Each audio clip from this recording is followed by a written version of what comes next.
अब इस तकरीर के बाद नात पाक पेश करने के लिए इफरा बानो दर्जा चहारुम को आवाज देता हूँ कि वो आए और नात पाक पेश करें। अस्सलामु अलैकुम। मोमिन हो तो माँ बाप का तुम दिल न दुखाओ, सख्ती से उनके संग कभी पेश न आओ।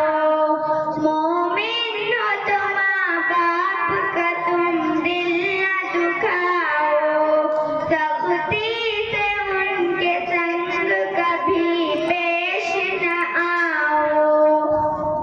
औलाद या बीवी की मुहाबत के नशे में तुम अपनी कमाई की अदालत के नशे में माँ बाप के एहसान को हरगिज न भुलाओ।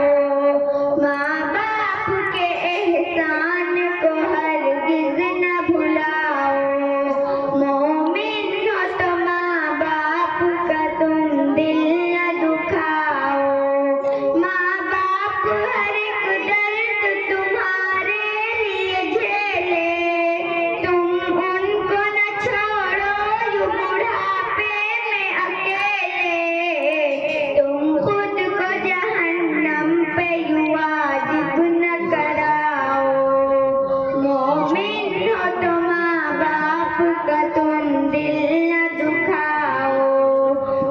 जैसे भी हो माँ बाप का इकराम करो तुम, जी जान से खिदमत को भी तैयार रहो तुम।